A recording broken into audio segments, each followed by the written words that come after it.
So after the fun but flawed Iron Man 3 and the dull fall of Dark World, this was a nice surprise. Released in March 2014, Captain America the Winter Soldier picks up after the events of the Avengers, where Captain America, played by Chris Evans, has been cleaning up for S.H.I.E.L.D., but after Nick Fury is taken out of the picture, he finds out S.H.I.E.L.D. has secretly been a front for Hydra all along, and Wes, an assassin named the Winter Soldier, is running around taking out anyone Hydra deems a problem. So with Black Widow, played by Scarlett Johansson again, and the Falcon, played by Papa Doc himself, Anthony Mackie, it's up to them and Captain America to take down Hydra once and for all. Man, talk about exceeding expectations. I was expecting this to be a serviceable entry in the series, but it turned out to be not just the best in the phase, but maybe one of the best comic book movies in general. This made me really admire the character of Captain America even more. Yes, he's a big blue Boy Scout and lacks the charm of Tony Stark and the intensity of Hulk, but having an old school, good-hearted man out of time, being thrust into a morally grey modern setting, leading him to question his principles, was definitely a smart move to take story-wise. Thought the punishment usually came after the crime. S.H.I.E.L.D. takes the world as it is, not as we'd like it to be. This isn't freedom. This is fear. Chris Evans only gets better in the role and does a great job making you sympathise with him, and he really does come across as a guy who has to deal with the fact his friends and family have long gone. Oh wait, Agent Carter's still around. Oh wait, she's really old, bedridden and suffering, and her mind is going. And I'm not gonna lie, this scene where Steve Rogers goes to visit Peggy Carter and she's old and bedridden and senile is a genuine tearjerker. You're alive. You came back. Yeah, baby. It's been so long. So long. Well, I couldn't leave my best girl. Not when she owes me a dance.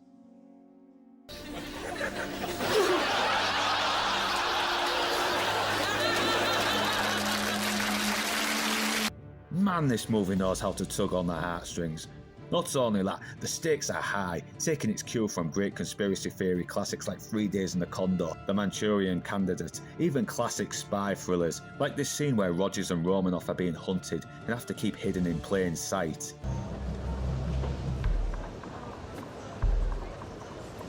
Kiss me. What? Public displays of affection make people very uncomfortable. Yes, they do.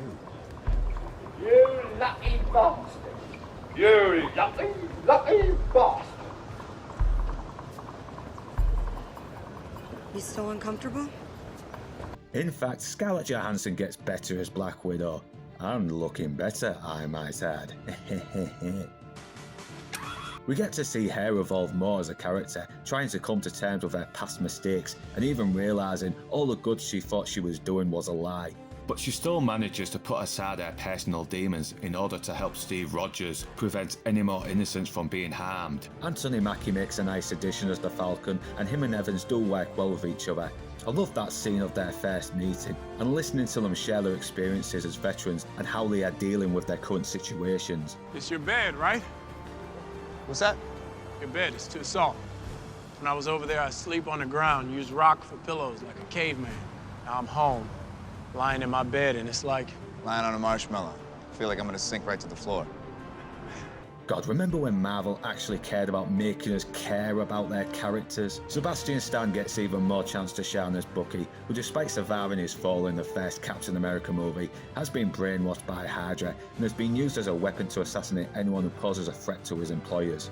And there is a real sense of tragedy. Seeing Roger's best friend turn into his enemy does lead to a very emotional moment in the climax. I'm not gonna fight you. You're my friend.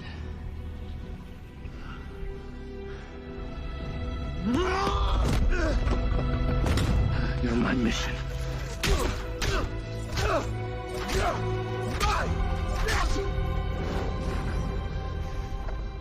Then finish it.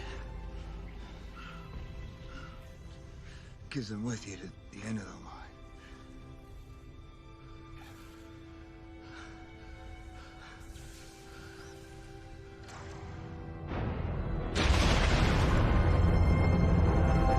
The action, despite some dodgy shaky cam, is still hard hitting with some cool hand-to-hand combat, and the movie is really fucking intense.